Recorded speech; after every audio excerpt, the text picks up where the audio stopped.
से इंट्रोडक्शन से स्टार्ट करती हूँ. My name is Noor Malik and I am masters in criminology from DC Faisalabad. And मैंने यहाँ पे इस एकेडमी में, इस प्लेटफॉर्म से अपने 4 बैचेस जो हैं क्रिमिनोलॉजी के वो पढ़ाए हैं. उसके बाद अब दोबारा से हम स्टार्ट करने लगे हैं अपनी सीरीज क्रिमिनोलॉजी की, जिसमें सबसे पहले आई थिंक कि आप लोगों को ये चीज़ पता होनी चाहिए कि आप लोगों ने पेपर को कैसे अटेम्प्ट करना है. ये एक मेन चीज़ होती है सीएसएस के एग्ज़ाम्स में स्टूडेंट को समझने के लिए कि जो पेपर है उसको आपने किस तरीके से अटेम्प्ट करना है. अब बात यह है कि आपने अब आप लोगों के जहन में की भी बात अगर कि जी आपका सिलेबस क्या है. इंशाल्लाह इसके बाद जो नेक्स्ट हम क्लास करेंगे इसी तरह लाइव, वो आपके सिलेबस पे होगी. उस पे सारा आपका जो सिलेबस है वो हम डिस्कस करेंगे कि आपका सिलेबस किस तरह है और उसको किस तरह कवर अप करना है एंड वगैरह वगैरह. ठीक है. उसके बाद आपका जो सिलेबस है अगर उसका इन शॉर्ट में छोटा सा बताऊं तो वो छोटा सा इतना मुश्किल नहीं है.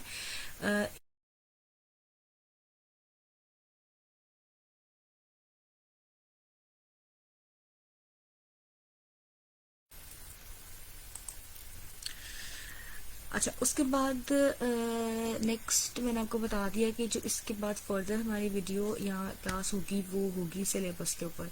ठीक है. इसमें हम आपका सारा सिलेबस जो है वो डिस्कस करेंगे और आपके साथ स्ट्रेटजी भी शेयर की जाएगी कि आपने अपना सिलेबस जो है इसको कवर अप कैसे करना है.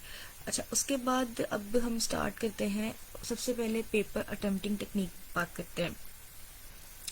पेपर अटेम्प्टिंग टेक्निक क्या है आपकी, आपने अपना पेपर कैसे अटेम्प्ट करना है. सबसे पहले आपने अपना क्वेश्चन जो है उसको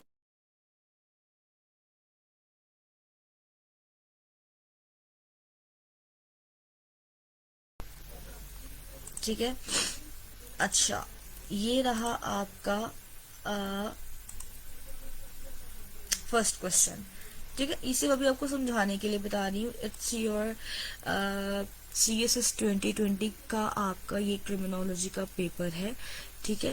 जिसके ऊपर से देख के एक अदद क्वेश्चन मैं आपको बताऊंगी कि आपसे एग्जामिनर जो है वो बेसिकली क्या पूछना चाह रहा है. अच्छा, उसके बाद ये है आपके पास के पहला क्वेश्चन था कि what is your position on the nature versus nurture debate in criminology. अच्छा, ये आपका था पहला क्वेश्चन. ठीक है. अब सबसे पहले आपसे जो बात करनी है वो यही है कि पेपर को अटेम्प्ट कैसे करना है. जिसमें पहली बात मैंने आपको ये बताई है कि आपने क्वेश्चन को समझने की कोशिश करनी है कि एग्जामिनर आपसे क्या सवाल कर रहा है. जैसे मैंने अभी आपको एक क्वेश्चन दिखाया है ये वाला, what is your position on this nature versus nurture debate in criminology. इसमें ये 2 मेन चीजें हैं आपके पास. ठीक है. नेचर और नर्चर. ठीक है. अच्छा, इसमें 2 बातें आपके पास आती हैं नेचर और नर्चर की. ठीक है.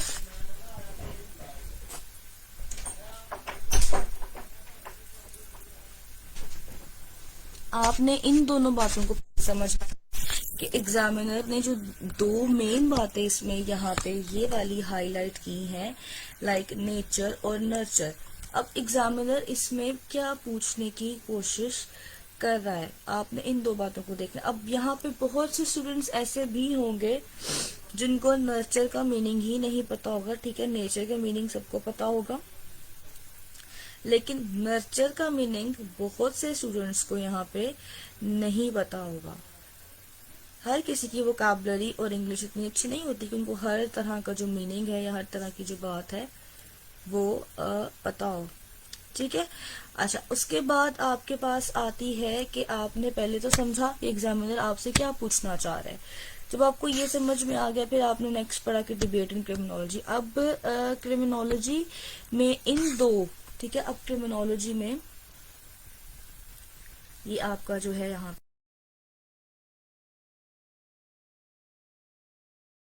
दो बातों की नेचर वर्सेस नर्चर के ऊपर क्या डिबेट की गई है, एग्जामिनर आपसे ये पूछना चाह रहा है।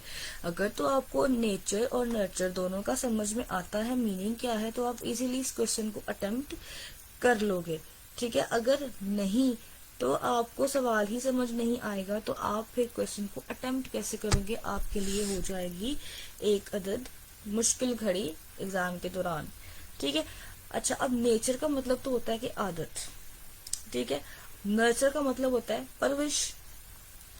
अब आपसे एग्जामिनर इस सवाल में क्या पूछना चाह रहा है, पहला सवाल आपका डिस्कस करने लगे हैं 2020 के क्रिमिनोलॉजी के एग्जाम का, जो आपके पहले सेक्शन में आया था। आपके जो सिलेबस के अकॉर्डिंग है, जो आपके सेक्शंस बने हुए हैं, आपको सवाल भी एग्जाम में वैसे ही आएंगे इंशाल्लाह। नेक्स्ट जो हमारी क्लास होगी वो आपके सिलेबस डिस्कशन पे होगी, जिसमें हम सारा आपका जो सिलेबस है वो डिस्कस करेंगे and how to cover that one, वो सारा हम उसमें आपके साथ डिस्कस कर लेंगे। अच्छा, अब क्या बात इसमें की गई है कि एग्जामिनर आपसे पूछ रहा था नेचर और नर्चर। अब जो स्टूडेंट्स क्रिमिनोलॉजी जिन्होंने पहले पढ़ी है, लाइक जिनकी एक अटेम्प्ट या तो हो चुकी है या कुछ भी है, अब उनके लिए क्या है, उनको ये चीज समझ में आ जाएगी। जो आप लोगों ने बायोलॉजिकल थ्योरी पढ़ी है, आपके सिलेबस का पार्ट है, अब बायोलॉजिकल थ्योरी आपकी इस क्वेश्चन में जो है वो ऐड हो सकती है। नेचर यानी कि जो इंडिविजुअल, अगर कोई इंडिविजुअल हैबिचुअल क्रिमिनल है, लाइक वो आदी मुजरिम है, ठीक है, अगर वो आदी मुजरिम है तो वो आएगी उसकी नेचर, यानी कि वो उसकी एक हैबिट डेवलप हो चुकी हुई है कि वो क्राइम करता है। पहले वो छोटी चोरियां करता था, आहिस्ता आहिस्ता आहिस्ता आहिस्ता वो एक बड़ा क्रिमिनल जो है वो बन गया है। उसके बाद अगर आप नर्चर को लेकर चलते हो, तो नर्चर इस सेंस में आता है कि एक बंदा जो है, एक शख्स जो है, एक इंडिविजुअल जो है, उसकी परवरिश एक ऐसे ग्रोन अप जो है वो एक ऐसे जगह पे हुआ है, जो कि सारे जो है वो क्रिमिनल्स हैं, उनका एक पीछे पूरा एक क्रिमिनल रिकॉर्ड रहा है, पूरा ट्रैक रिकॉर्ड उसका जो है वो क्रिमिनल्स वाला जो है वो रहा है। ठीक है, अब ये तो हो गया, आपको सवाल समझाया कि एग्जामिनर आखिर क्वेश्चन में आपसे पूछ क्या रहा था। ठीक है, जब आपको ये समझ आ जाएगी तो आप इजीली अपना आंसर अटेम्प्ट कर लोगे। उसके बाद आपके पास आता है आपका क्वेश्चन नंबर 3।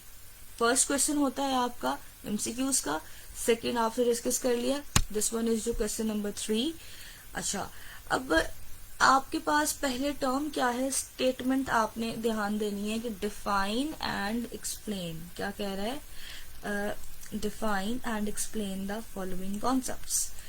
सबसे पहले आप देखिए वो पूछ रहा है डिफाइन, यानी कि जो उसने यहाँ पे स्टेटमेंट्स यूज की हैं, लाइक यहाँ पे उसने लिखा है left realism and right realism. इन दोनों का आपने क्या बताना है, पहले इन दोनों को आपने डिफाइन करना है।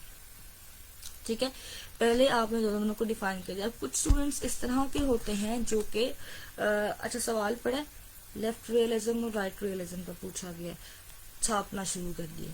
ऐसा नहीं होता। पेपर को अटेम्प्ट करने की कुछ टेक्निक्स होती हैं आजकल कॉम्पिटिटिव एग्जामिनेशन में, and you have to note down that techniques, और उनके अकॉर्डिंगली आपको चलना पड़ता है और अपना एग्जाम जो है वो अटेम्प्ट करना पड़ता है।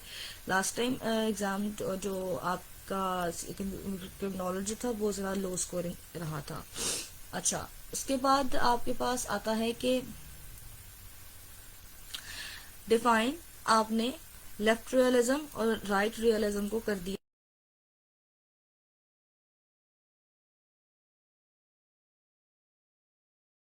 कॉन्सेप्ट्स। अब आपने जब इन दोनों की या बाकी सबकी बारी बारी क्या करनी है, आपसे उसने पूछे गए हैं 4 पॉइंट्स। पहले आप बताओगे लेफ्ट रियलिज्म की डेफिनेशन, ठीक है, फिर आप उसका जो कॉन्सेप्ट है, उसकी जो ऑब्जर्वेशंस है, उसके जो एग्जांपल्स हैं, वो आप सारी जो है डेफिनेशन के बाद एग्जांपल, और फिर जो उसका कॉन्सेप्ट है वो एक प्रॉपर वे में एक्सप्लेन कर दोगे। उसके बाद आप हेडिंग दोगे राइट रियलिज्म की, सेम उसकी पहले डेफिनेशन लिखोगे, फिर उसकी एग्जाम्पल लिखोगे, और फिर आप उसका कॉन्सेप्ट जो है वो एक्सप्लेन कर दोगे। उसके बाद नेक्स्ट आपके पास आती है फेरोनोलॉजी, उसका भी आप उसकी डेफिनेशन लिखोगे। ठीक है, डेफिनेशन के बाद आप उसकी लिखोगे एग्जांपल्स, उसके बाद आप उसकी जो आपका एक्सप्लेनेशन है वो आपने लिखनी है। उसके बाद नेक्स्ट जो आपका है फिजियोनॉमी, उसमें भी आपने यही करना है। कॉर्पोरल पनिशमेंट, डेफिनेशन, एग्जाम्पल, उसके बाद अगर इसकी कोई टाइप्स है वो बता दें। उसके बाद आप नेक्स्ट जाते जाएं इसके कॉन्सेप्ट की तरफ। कैपिटल पनिशमेंट, उसमें भी आपके पास यही है, डेफिनेशन लिखें, एग्जाम्पल लिखें और इसका कॉन्सेप्ट एक्सप्लेन कर दें। सोशियोलॉजी ऑफ लॉ, उसमें भी यही है कि लॉ को सोशली कैसे लेते हैं, उसकी डेफिनेशन लिखें, एग्जाम्पल्स लिखें, उसके कॉन्सेप्ट एक्सप्लेन करें। क्रिमिनल इटियोलॉजी एंड पेनोलॉजी, इसको आप बताएंगे, अलग अलग बताएंगे, ठीक है।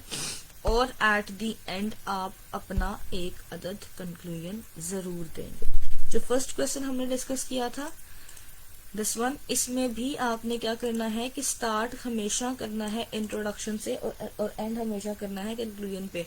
मेक श्योर कि आपने अपना सवाल जो है वो हमेशा इंट्रोडक्शन से स्टार्ट करना है और एंड उसको हमेशा कंक्लूजन पे ही आपने करना है। नेक्स्ट आपके पास आती है, नेक्स्ट क्वेश्चन आपका आता है that is right a comprehensive note on the risk and protective factors of juvenile delinquency in Pakistan. अब उसने वर्ड यूज किया है कॉम्प्रिहेंसिव नोट। अब कॉम्प्रिहेंसिव नोट मतलब कि आपने हर एक चीज बतानी है।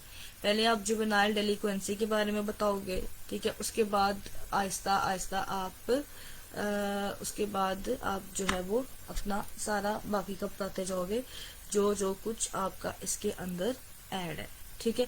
फिर उसके प्रोटेक्टिव फैक्टर्स जो हैं वो आप बता दोगे। कॉम्प्रिहेंसिव नोट का मतलब है कि आपने ए टू जी सारा एक्सप्लेन करना है, क्योंकि कुछ बातें ऐसी हैं, ये थोड़े से की पॉइंट्स होते हैं। लाइक अब पीछे वाले में उसने डिफाइन बोला था, इसमें उसने कॉम्प्रिहेंसिव बोला है, ठीक है। अब कॉम्प्रिहेंसिव का मतलब है कि आपने ए टू जी इसमें सारा कुछ उस क्वेश्चन के बारे में बताना है जो आपसे उसने कर लिया है। उसके बाद आपके पास आता है क्वेश्चन नंबर 5, जिसमें पूछा गया है what is recidivism, what kind of institutional modern strategies could be used for the reintegration of the criminals in Pakistan। अब आप फर्स्ट स्टेटमेंट देखें, व्हाट इज, उसने पूछा है व्हाट इज, ठीक है। ये एक कीवर्ड आपने याद रखना है, व्हाट इज, ठीक है। आपने सिर्फ बताना है रेसिडिविज्म क्या है। रेसिडिविज्म, कुछ लोग इसको रेसिडिविज्म पढ़ेंगे, कुछ रेसिडिविज्म पढ़ेंगे, इट्स अप टू यू, ठीक है। अब ये क्या है आपने इसको बता दिया कि ये क्या है, ठीक है। उसके बाद what kind of institutional modern strategies could be used for the integration। अब कौन सी स्ट्रेटजीज जो है वो यूज हो रही हैं आपने वो बतानी है और फिर आपने उनको एक्सप्लेन कर देना है, क्योंकि आपका क्वेश्चन है 20 मार्क्स का। उसके बाद आपके पास आती है आपके सेक्शन 3 में क्वेश्चन नंबर 6, जिसमें सबसे पहले आपके पास क्या है, डिफाइन क्रिमिनल इन्वेस्टिगेशन, ठीक है। पहला ही स्टेटमेंट है डिफाइन। क्या बताया आपको कि it's basically a keyword, define. अब डिफाइन क्रिमिनल इन्वेस्टिगेशन, आपने सबसे पहले क्रिमिनल इन्वेस्टिगेशन को डिफाइन करना है कि वो होती क्या है, ठीक है। उसके बाद उसने कहा है कि जिसका प्रिंसिपल बताएं, फिर आपने उसका बताना है principle, but make sure you have to start it with introduction, ठीक है। उसके बाद आपने एग्जांपल देनी है, उसके बाद फिर आपने मॉडर्न टेक्निक्स बता देनी है कि पाकिस्तान में कौन सी टेक्निक्स यूज हो रही हैं क्राइम को डिटेक्ट करने के लिए, और फिर आपने उसको एक्सप्लेन करना है, ठीक है। उसके बाद नेक्स्ट है आपके पास क्वेश्चन नंबर 7, ठीक है। The international criminal police organisation ICPO Interpol was founded 1914 with the founding principle to coordinate efforts relating to international police cooperation. How do you see the role of Interpol for reducing money laundering with special reference of Pakistan? अब ये question जो है, जिन लोगों ने money laundering का topic पढ़ा हुआ होगा वो बड़ी आसानी से इस टॉपिक को जो है वो टैकल कर लेंगे, उनके लिए मुश्किल नहीं होगी। स्टेटमेंट देख के वो डरेंगे नहीं। अब आप पहले क्वेश्चन में देखेंगे वो आपसे पूछ क्या रहा है, वो इतनी लंबी स्टेटमेंट उसने पहले आपको बताई है कि इंटरपोल ने ये इंटरपोल जो है वो 1914 में जो है वो बनी और इसका रोल क्या है मनी लॉन्ड्रिंग। पहले आप मनी लॉन्ड्रिंग के बारे में थोड़ा सा डिस्कस कर लें विद रेफरेंस टू पाकिस्तान, पहले बता दें कि मनी लॉन्ड्रिंग क्या है, फिर आप उसको विद रेफरेंस टू पाकिस्तान थोड़ा सा डिस्कस कर लें। फिर इंटरपोल को डिस्कस कर लें। इंटरपोल को डिस्कस करने के बाद फिर आप इस पे आ जाएं कि मनी लॉन्ड्रिंग में पाकिस्तान को किस तरह इंटरपोल जो है वो सपोर्ट कर रही है।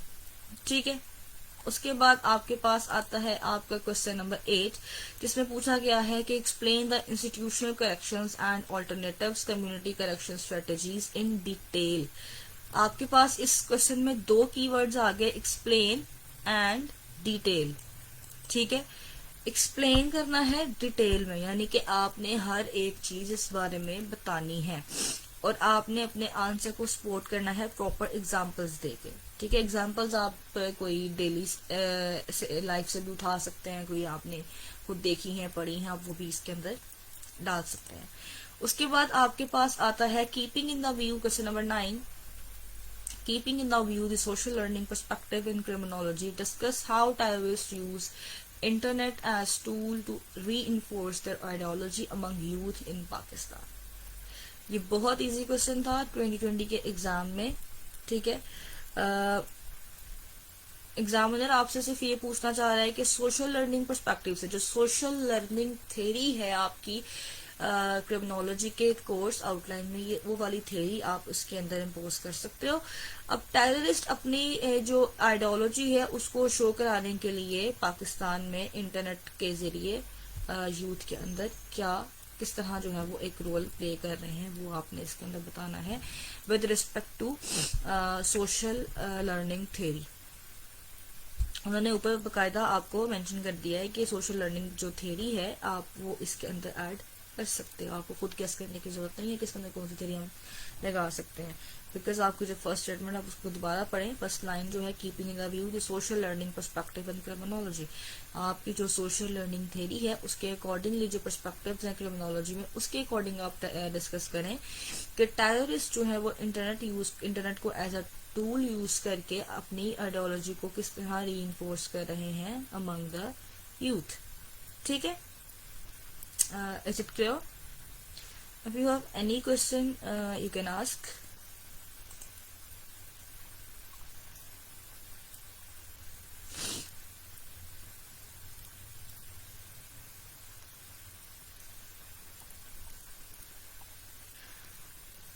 अगर अब किसी का कोई क्वेश्चन है तो आप कर सकते हैं।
जी, is there any question you can ask?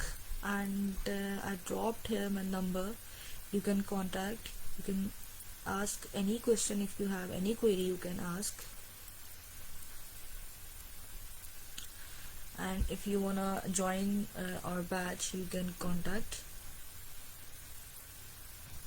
Next इंशाल्लाह हम अब आपके सिलेबस डिस्कशन पे बात करेंगे और आप ये अब मुझे बताएं कि नेक्स्ट हम आपकी क्लास कब रखें फॉर सिलेबस डिस्कशन।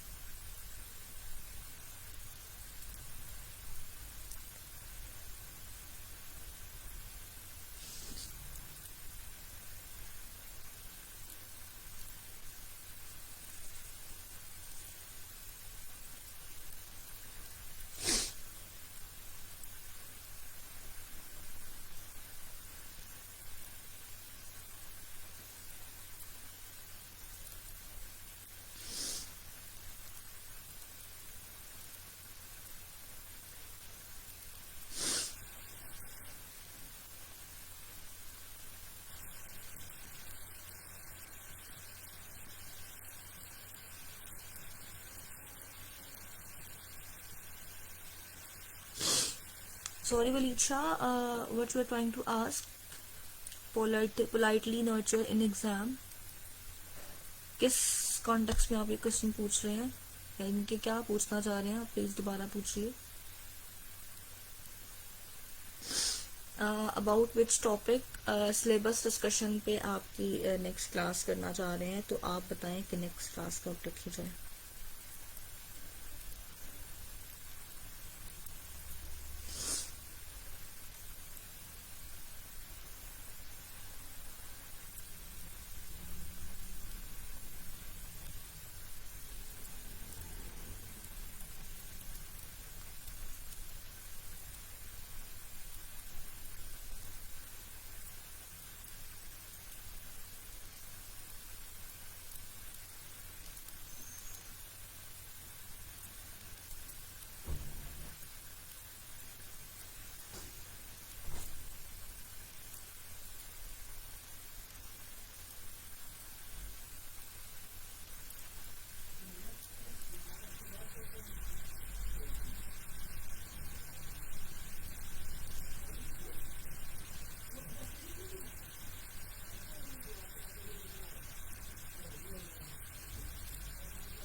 ठीक है, आप लोगों को इन्फॉर्म कर दिया जाएगा. I drop here my number. If anyone wants to ask any question, if you have any query, you can contact. Okay जी, अपनी दुआ में याद रखिएगा. अल्लाह हाफिज.